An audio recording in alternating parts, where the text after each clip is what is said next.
So is executive search a headhunter? Are those two things synonymous? I think so. Okay. Because that's how people refer. I mean, we don't refer to ourselves that way, but other people refer to us that way. We did some research going back, I think all the way to 2015 of job postings, what's in them for a CHRO. And in 2015, there were an average of like 8.5 skills Okay. for the CHRO. What do you think it is in 2025? Oh, I would say like 30. I don't know. Not that many. Okay. It kind of feels like that. What are some of the things that have changed in the AI automation space for, CHROs and just HR leaders more generally right now? Like, how do you even source for an AI native CHRO? It's like, how is that even a thing? Yeah, it's I'm doing a search right now for number 2 role that's about AI and talent innovation.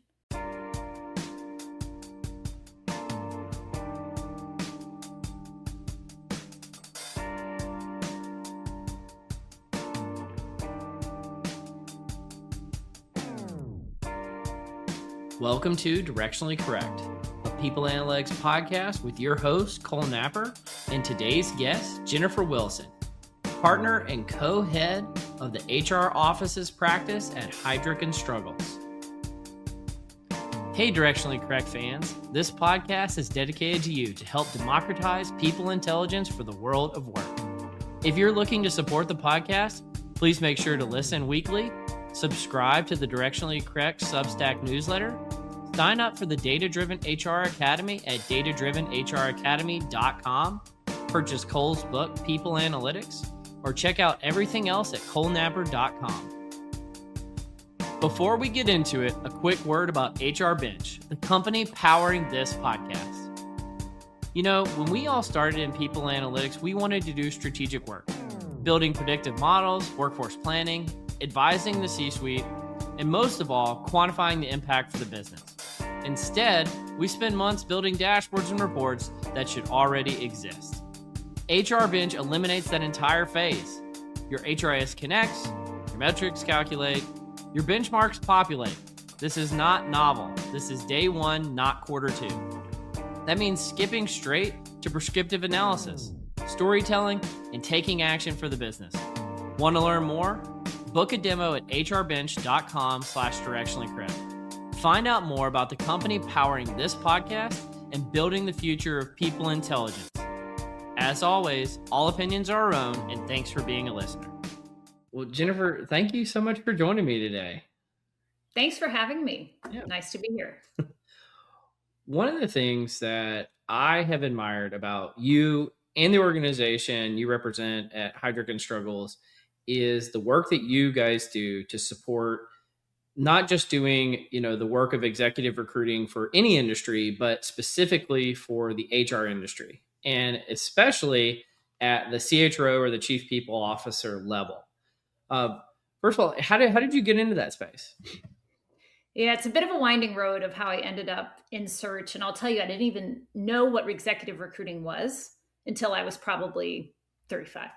Like, it just didn't cross my radar.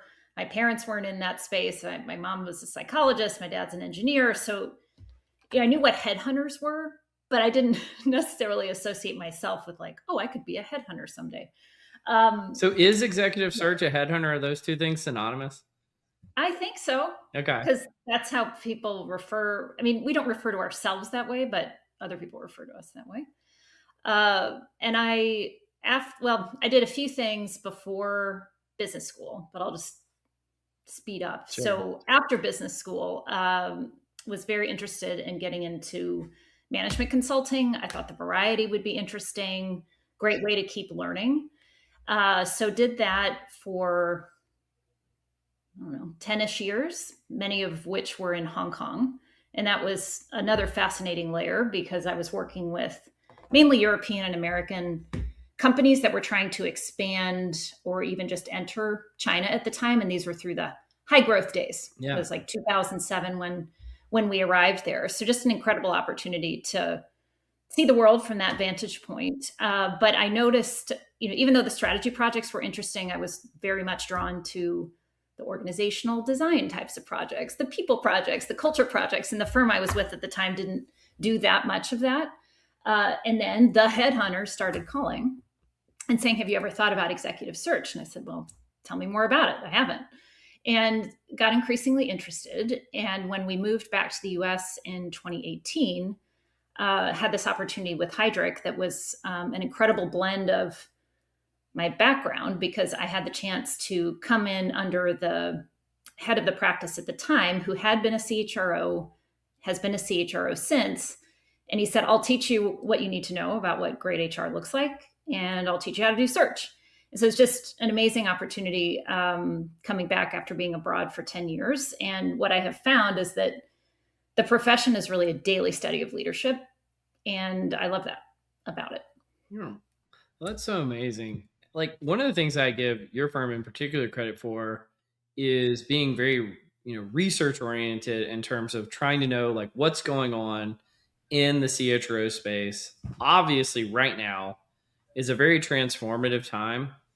So what's going on in terms of like what you see from the signals from your vantage point of like, how is AI changing the role of a CHRO and the role of HR? How is, the expectations of the CEO and the board changing it? And how, like, what are the things that they're looking for in a top HR leader of the future? There are a lot of threads there that you just introduced. So I'll try to take. It's like we could do a whole podcast on it or something. We could. And I started in this, like I was saying, in 2018.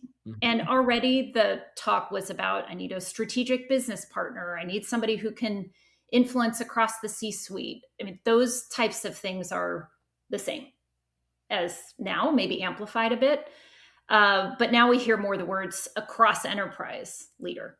I need somebody who can tell me as the CEO what I need to be doing when it comes to linking the business strategy with the people strategy. And so I think it's in general just a ratcheting up of expectations around what the CHRO will be able to do for the organization. But each organization's distinct in kind of where they're coming from, where they're going to. And we work with the AI native companies on one end to the really kind of family oriented, not that into technology types of companies, and everything in between. And so it's not, I don't want to overgeneralize because that's dangerous, but let's do some overgeneralization today, No. Well, let's overgeneralize. Yeah. So definitely nobody wants the administrative HR leader of the past. That's clear. Yeah. Everyone wants a good thinker, good strategist. And what we increasingly hear also is high EQ. I think at points, the human can get lost in HR. And that has come back even more so because this time requires incredible empathy for the workforce, what we're all going through as a society. And the CHRO is the most visible representation of that. So that can't be lost either. Yeah, absolutely. I wanted to pull something up really quick, which I know is something that you've seen, which was some of the research that Heidrick published. And this is from a LinkedIn post by Enrique Rubio, where he covers the 2026 Global Chief People Officer research report from you guys. And it has a few things that stood out of, only a minority of chief people officers are seen as enterprise leaders. Operational excellence is necessary, but also insufficient. A chief people officer role is moving up, but also outside of HR. AI is a people and a leadership issue. And middle management, these roles that are kind of the precursors to the chief people officer is changing rapidly as well. Again, a bunch of threads there to pull on, but does any of that stand out to you? It does. And maybe just taking that increasing scope point again, we did some research going back, I think all the way to 2015 of job postings, what's in them for a CHRO. And in 2015, there were an average of like 8.5 skills for the CHRO. What do you think it is in 2025? Oh, Yeah, I would say like 30. I don't know. Luckily, not that many. Okay. It kind of feels like that, but it did almost double to 14 in Okay. 2025. But gives you a sense of the expectations and the what's coming onto the plate. And I feel like CHROs get all the unsolvable Yeah. issues.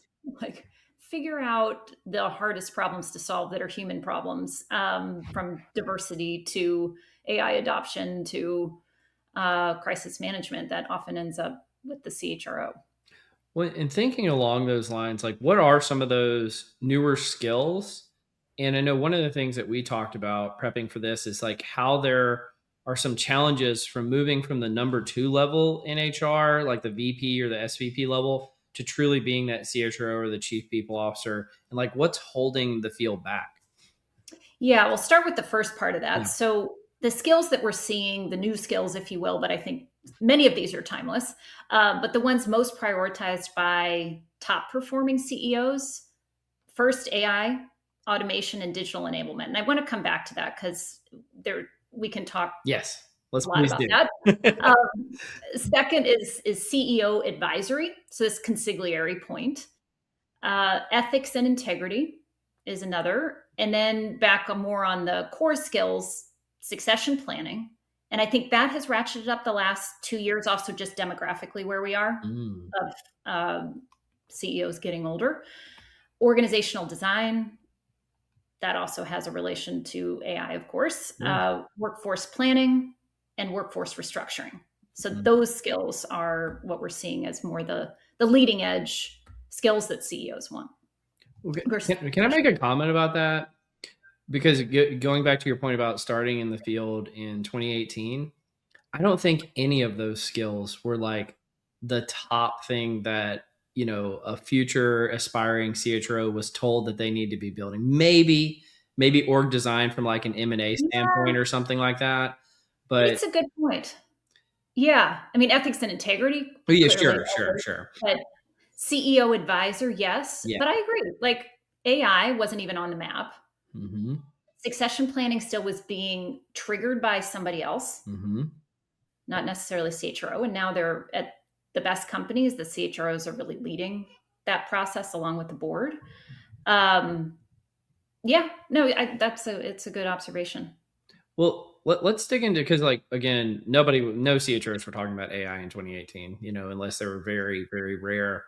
What are some of the things that have changed in the AI automation space for CHROs and just HR leaders more generally right now? Like, how do you even source for an AI native CHRO? It's like, how is that even a thing? Yeah, it's I'm doing a search right now for a number two role that's Okay. about AI and talent innovation. So search strategy wise, not easy. Nobody's got that combination essentially. Some are dabbling in pieces of it, but somebody who's really brought together all of the talent lifecycle with enterprise AI transformation is it's just new. So it's not really about finding the exact skill set. It's much more about curiosity, change management, ability to influence, those types of skills versus the exact technical skills. So yeah, an AI native CHRO is Yeah. a rare bird. When it seems like there's like this combination of things like not just AI, but workforce transformation, again, that things like org design, workforce planning, and then just more generic, like again, the talent management, the succession planning. And those, somebody doesn't typically get all those skills in a singular role. Like if you led compensation before, or you led a talent function, or you were like a head of HR business partners, you Right. don't necessarily get all those skills. So how does one acquire the skill set to be ready for tomorrow? It's a huge question. And I think one of the things that HR as a function suffers from is that the way HR leaders of today have been built isn't adequate. Mm-hmm. So you start out largely in an administrative role in the function because you're junior, and then some specialize, but then you obviously don't get the breadth.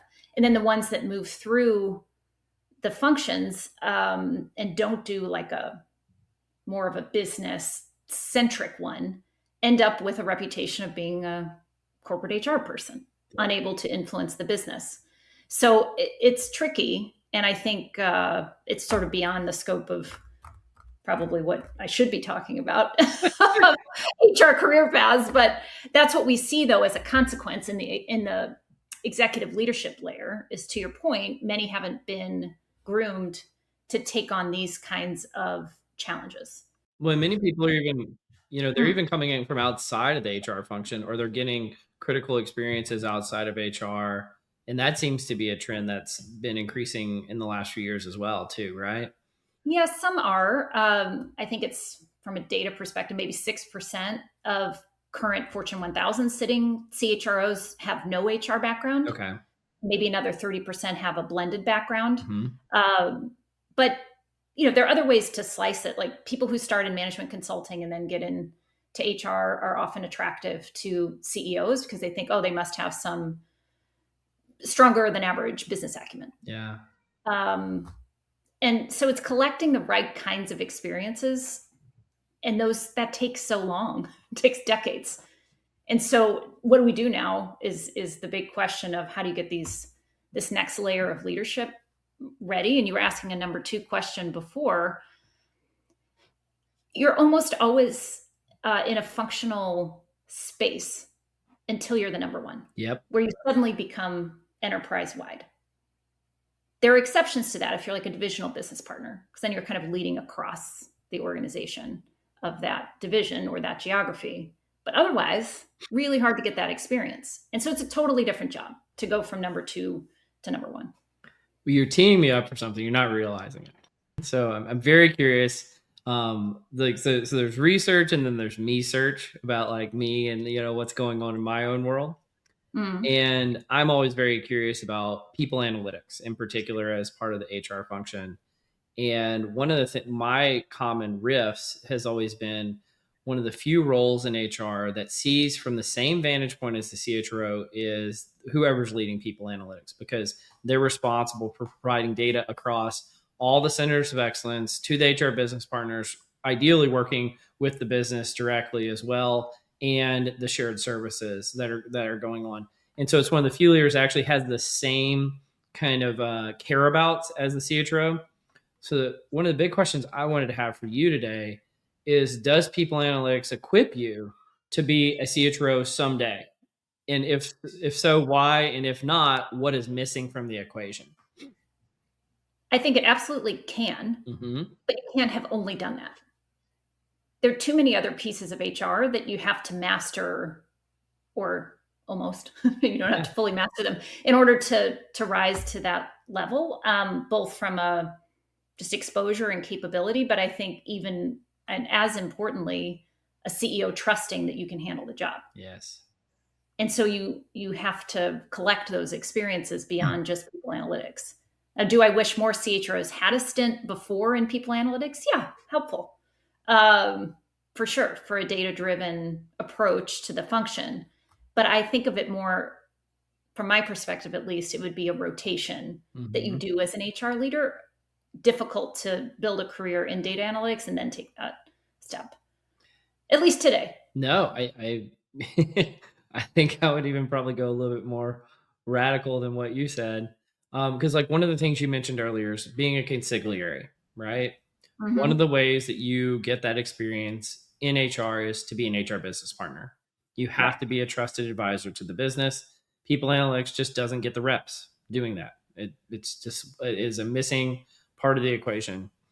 Well, because it's a step away, right? You don't have correct. You're not helping them deliver the P&L. Correct.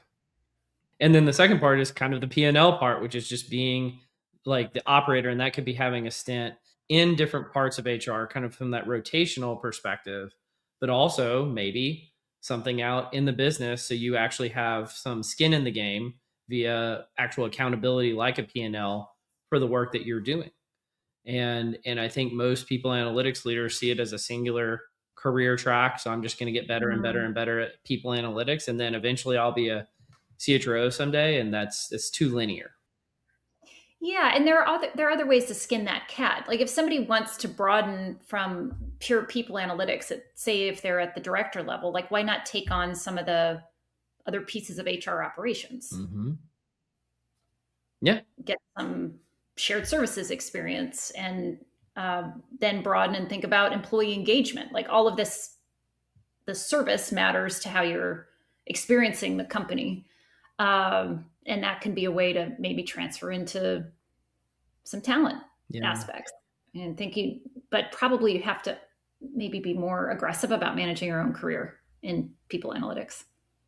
Do you think if your daughter were to ask you if she could be a headhunter in the future, that would Which be a she does. wild career pathway for her? Yeah, that's she we talk a lot about kind of AI and what's happening in the world with our kids, and but I still think this will be a profession in 30 years. Yeah, just the nature of the judgment, the human connection. I mean, just do you want to talk about your salary details with a bot? Like, I don't, probably not. Maybe we'll all get to a point there, but yeah, I don't think it's going away anytime soon. I think we are in the process of augmenting how we do our work, and we hope we are doing that in service of our clients, of just doing it even better and faster.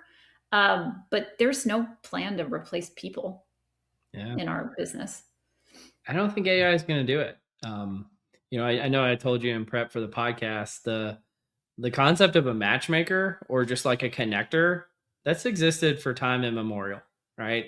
It's been around forever. And so it like, I've mentioned it before on the podcast, but there's something called the Lindy effect, which is as long as something has existed, it means it's as long as it's probably going to exist into the future. And so my concept with this when it comes to analytics is like the concept of a spreadsheet has existed for thousands of years, right? So the chances that AI is going to completely automate everything a spreadsheet does is probably low. Like it's got a stickiness factor that is high. But, building a pivot table on the other hand, well, that can be automated. Go for it. Right. Exactly. Save me the trouble. Right. So I think you're well positioned. I think your daughter is well positioned. I think it's definitely an important concept. I know the people out there are wondering though. The people. Yeah. I can't tell you how many times I've had this conversation with somebody in the field, and it goes something like this. It's like, do you know any good headhunters? I'm really looking to kind of move to the next phase of my career. And, I don't, not sure I have the right connections. And if I could just meet the right person, I'm going to get the role XYZ that I know I've always been going for. Is that a valid way of looking at your own career search? And is that how people should think about working with executive search firms? Oh, it's a rich topic. So I think sometimes I'll start with people, since you're talking about the people. The people don't understand. We're talking about the people here. We're talking about the people. They may not understand that the people who pay us are our corporate clients. Mm-hmm. We do not represent an individual. And so do we want to meet up and comers who are really talented? Of course, because we're always trying to increase our pipelines of known great leaders. But as a strategy for an individual coming up, it's a low volume game. So it's also about getting to the right person who's aligned with what you do. That can be hard to figure out in the way we organize our business. And there are 5 big search firms, hundreds of boutiques.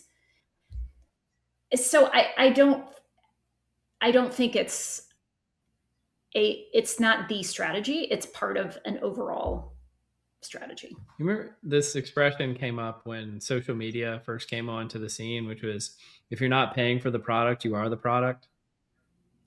Yeah. Right. And I think there's some wisdom to be gained there for a lot of people in the field, because it's a common misunderstanding amongst the people. Right. That they're just one, good executive search firm away from the role of their dreams. And I think they're fundamentally misunderstanding the proposition there. I do have a curiosity. So you have an interesting claim to fame. What's that? Having been an American voice on the BBC. Yeah. Tell me about how does one start into that or luck their way into that? Yeah, that was not through a headhunter. I was living in London and I don't know, young. I was like 25 and had this job that I loved. I worked for a publication called Knowledge Management Review, and I was the deputy editor, and then I became the editor. And it's just this little trade publication that no one's ever read, but I was very proud of it. And my boss at the time had a friend at the BBC, and she just pulled me aside and she said, she needs an American voice to read viewer comments. I'm like, what? She's like, just read the comments and then you'll be on the broadcast every Sunday. Because there was this BBC show about viewer comments. And so I became the American voice because it was part of their diversity to have that accent peppered with the other British accents. The American voice of Britishness. Jennifer Wilson. Yeah, exactly. That's amazing. Are you into like Westerns? Like what are you into right now? Yeah, you could not have, for most of my life, coerced me into even watching a Western. And now I'm obsessed with Western things. Why? So it started just with a love of the mountains and the West. And my parents moved to Southern Utah. Oh, nice. 22 years ago. I grew up in the Midwest, but then when they moved out there, it's just a different, I think, approach to life that's much more individualistic. And I've always loved history. I was a history major and a business major in college, and maybe it started then. That's probably, so yeah, before my parents moved, that's how I got started in thinking about the West and the frontiers people. But I read Lonesome Dove because I set this goal for myself that I was not going to read any nonfiction this year, which is radical for me. But I was consuming too much nonfiction, business books. I mean, just, you know how it is. It's like article after article that come to you. And I still read articles. I suffer from this disease as well. I promise. Yeah. And I'm like, oh, that sounds good. I'm going to go get that book. And then I have this pile of stuff. So I said, what really renews me is reading fiction. So I'm going to read 12 fiction books this year. Unfortunately, Lonesome Dove took 2 months because it was 900 pages. So I got to catch up. But absolutely loved it. The story stuck with me. I just started The Streets of Laredo, which is the next one in the tetralogy. Is that a fun word? I've never heard out before. The tetralogy. Yeah. So yeah, and then I watched Landman and Yellowstone and the whole nine. I love it. I'm one of those people. A rugged individualist. Yeah, like sort of, but I also little tumbleweed rolling by like the West. It's like, how lonesome was that dove to write about it for 900 pages? You know? No kidding. That guy can weave a story. Well, Jennifer, would you like to join me in Cole's Corner? Let's do it. Welcome to Cole's Corner. All right. I've got some rapid fire questions for you. So the first I have no prep for this, people. You're prepped? You're good? You're ready? No, I've had no prep, so I don't know what's coming. Well, It's the same questions every week. No one realizes this for some reason. I don't know why. But regardless, let's get into it. So the rapid fire is, if you weren't doing what you're doing today, so executive search, what would you have done with your career? I think I would have been a doctor. What kind of doctor? Surgeon. Yeah. Hey everybody, Tim Sackett, host of HR Famous, a new podcast on the Work Defined Network. Am I famous? No, I'm HR famous. My wife says I'm a micro celebrity and 13 HR ladies around the world want their picture with me, which I think is funny. So, hey, what do we talk about on the pod?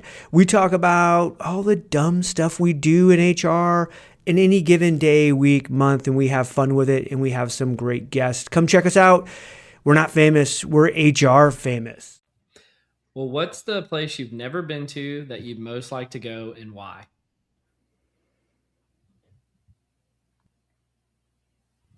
There are just so many places. I've never been to Africa, and I would like to go to many places in Africa, but Kenya, I'd like to go on a safari and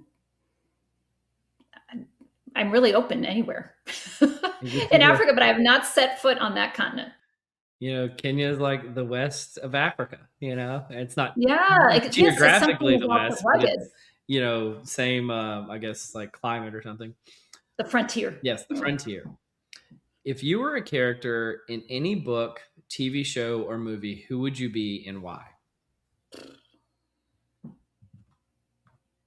Book, TV show, or... Oh, you know what? We'll go back to the doctor thing. So I really like the main character on The Pit. The Pit. The attending doctor. I've seen it advertised. I have not watched it. Is it good? It's intense. It's a lot of blood, but it's very good from a human drama perspective too. You get kind of attached to the characters and the cases, at least I do. But I think his leadership, I respect. And I liked him when he was a young a doctor on ER, like when I watched ER in high school. Oh, now he was back with George Clooney, the same guy? It's Noah Wyle is the actor. Got it. Okay. I didn't know his name. So I wouldn't want to be a man. I'd want to be the female version of Noah Wyle. We would allow it. Okay. Well, I got one big question for you. And I know you said you don't like painting in generalizations. We're going to ask you to paint in generalization here. If you were kind of working in a lab, maybe dissecting a frog perhaps, and trying to create the ideal HR leader for 2026, what would that person, like, what characteristics would they have? What skills would they have? What experiences? Like, what are you looking for? And this is just your dream candidate. It doesn't have to generalize to anybody else. Wow. I feel like I should have a really robust answer to this. I'm going to say engaging, empathetic, data-driven, agile. Interesting. A lot of Riz in your comment. I like this. Some charisma. Riz, as the kids would say. As the kids would say. I love it. Well, that's I really like that answer. That's good. And I think that means there's hope for people analytics people, because data analytics is one of them. And then the rest is just personality. It's like, guys, you got to work on your personality, people. So let's do some, what am I reading? Okay. All right. And did you get these when I sent them over? I did. All right. I did. Perfect. So the first one I have is from Dr. John Sullivan. And for those who are listeners to the podcast, know he's a frequent person that we've cited his articles. So he published one recently. Don't penalize them. Instead, target early adopters that used AI in their job search.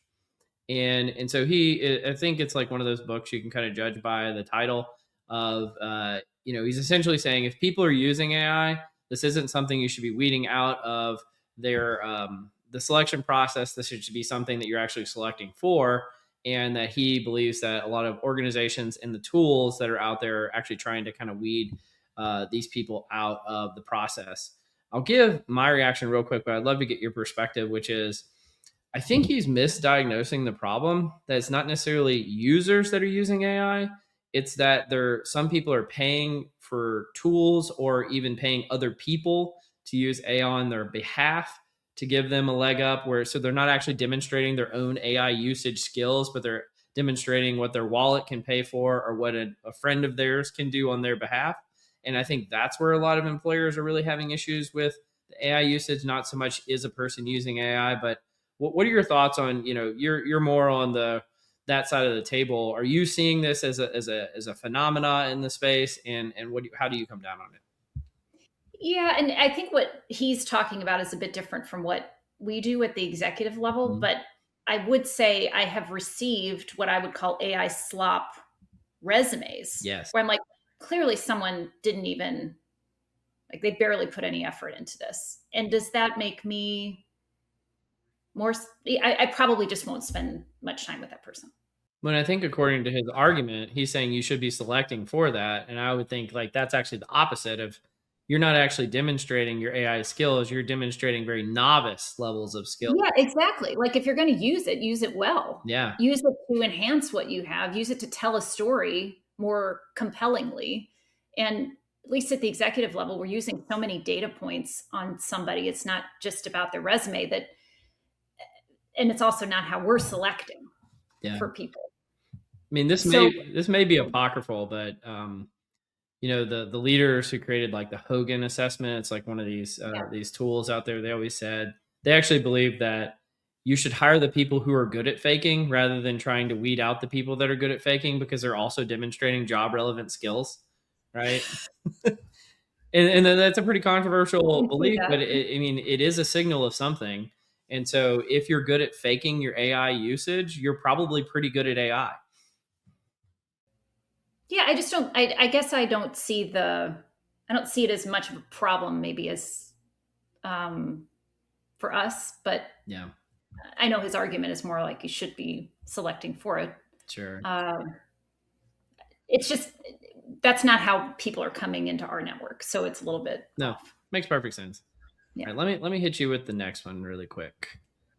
So we've got a post from Felix Timpson, where he is covering a recent article in the annual review of organizational psychology and org behavior, called Hiring People in Organizations, the State and the Future of Science. So this is one of those from the academic literature. This is one of those things that's covering kind of the state of the state of what's going on about how to hire people in 2026. And this is written by Paul Sackett and Philip Levens and Richard Landers. Paul Sackett, previous guest of the podcast, so good to know. And so Felix summarizes some of the things in here. He says, some of the science that we rely on is not as strong as we think. He gives the example of cognitive abilities tests that used to be considered kind of the gold standard have somewhat decreased in their stature as of late. Hiring tools themselves are not necessarily plug and play. Most assessments aren't a single tool. They're a collection of tools, and therefore how you mix and match them can really drastically impact the efficacy of the results. Technology is changing how we hire, but not in the way that hype suggests. So automation is increasingly supporting the development of tests at scale, not just how users are taking the tests. And then fairness and effectiveness are not mutually exclusive. So it was thought that the more predictive a test or assessments or hiring selection procedures could be, the more, disparate impact they might create in the process. And that's not necessarily true, that there are trade-offs, but sometimes there are not. And so this was a really interesting set of articles. But, again, from your personal vantage point, Jennifer, how was your reaction to this? Yeah, and I didn't read the whole article, but you get the podcast. Well done. No. Yeah, I just read the synopsis. So yeah, I mean, the way we see assessment is that it's one piece of the decision-making process, one input into the decision-making process. Mm-hmm. And we do find them helpful. I think, interviewers are not particularly good at interviewing. I mean, that's kind of proven by the science. There's a ton of bias in it. And even when we interview for a living, there's still plenty of bias in it. Yeah. So we have to have other means of getting at whether someone's a good fit. Back channel referencing is probably the most helpful, also controversial. But how somebody shows up to others and getting a range of viewpoints around that are not their official references is the best way to figure that out. But in assessment terms, like, we have really cool tools, but it's, and I guess this isn't really the point of the article, but to me, there's still such a gap in like predictive tools. Mm-hmm. Like, great, there's more data we have on this person, but are they actually going to succeed in this role? And I think that's what we need for the modern times. It's like, how is somebody going to deal with adversity? How's somebody going to deal with just the immense amount of change that will be part of this role in any role? I don't think we're great at that yet.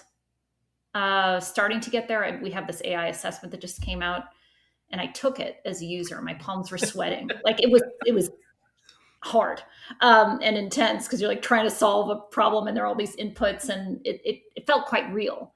And maybe that's a good way to test agility, but there are all these other dimensions to a person at the executive level. And, if we're serious about it, at the end, it's chemistry between the CEO and the CHRO. So you can have all of this behind it. And it is important to have that assessment data because it can also be used developmentally to say, here's how you'll probably need to guide this person or what to watch out for. And I think the Hogan's actually a great tool for that. Absolutely. Well, let me move on to the last one then. So we have got an article. Hold on. Yes, I did read that one all the way through. All the way through. Oh, no. You know more than I do now. So this is from a recent HBR article called "Should Your Company Merge Its CHRO and CTO Roles?" And this is obviously inspired by the example from Moderna. And this is talking about some of the things this is an article from Peter Capelli, but it's summarized on LinkedIn by somebody named Eddie Goldberg. And, they're saying that many are treating the collapsing of these two roles into one is that AI is collapsing functional boundaries. HR and technology should formally merge, and that this is a model that others should replicate at other organizations. And so the thought from the author is that AI is forcing tighter coordination across workforce strategy, role redesign, performance evaluation, and governance and trust. But what HR leaders should really be asking is, how do we build shared accountability between HR and IT? How do we integrate AI into people's systems responsibly? And how do we upskill leaders to work across human and technical domains without relying on unicorns that are just these individuals that happen to have world-class levels of technical knowledge and world-class levels of human knowledge as well, and expecting that to be how we rule the day of HR. But since you did read this whole article, what did you think about this one? No, I completely agree with how Eddie framed that. It's kind of the wrong question, I think. Okay. It's how do we as a CHRO and a technology leader collaborate to make this happen?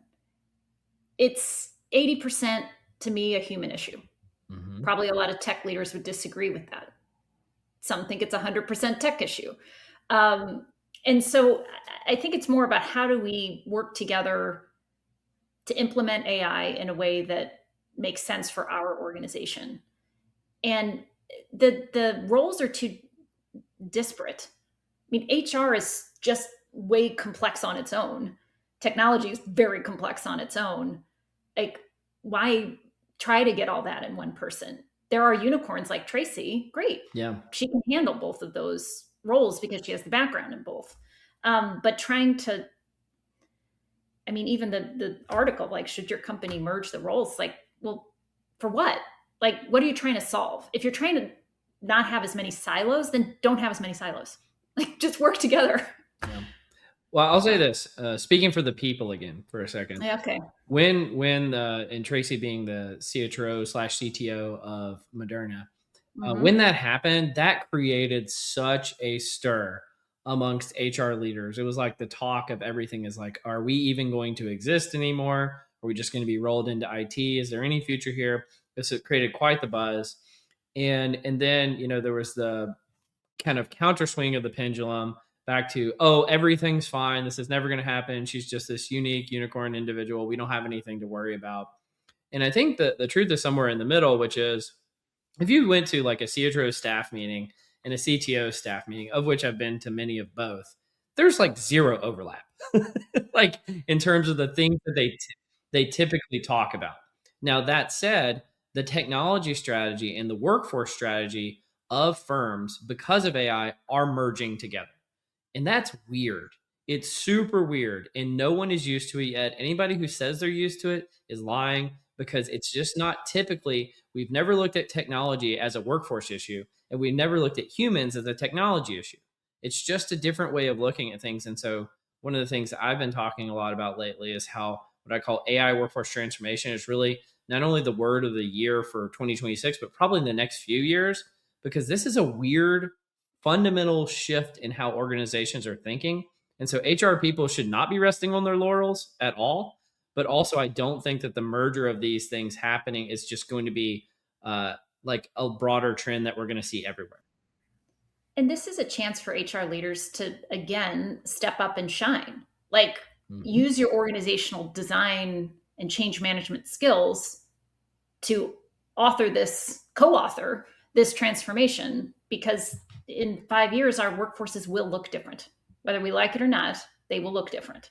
So author that along with the tech team and others to create the right kind of human and tech connections. Absolutely. I do have one more question for you. So having lived overseas for a little bit, right? So you were in London, you were in Hong Kong for 10 years. Does that give you kind of a different vantage point on working, amongst different organizations? Because it's like you're like a cultural outsider, right? And you have to kind of see things from a different vantage point. Does that give you a unique vantage point in terms of like how you view the world now? I like to think it's made me more holistic in how I think about general problem solving as well as organizational problem solving. And we'll often have clients say, like, I need somebody who's not the ugly American.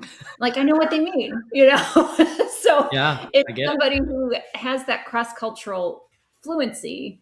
I think I'm better able to detect that in people because I've lived it myself and had to adapt in many different ways to that. So I like to think it's given me some breadth and depth. Yeah. Absolutely. Was there anything you want to talk with me about today? I would love to hear what you think is going to happen to people analytics with the power of AI. Like, what will be the leader of the future, knowing that a lot of the technical skills are automated? Yeah.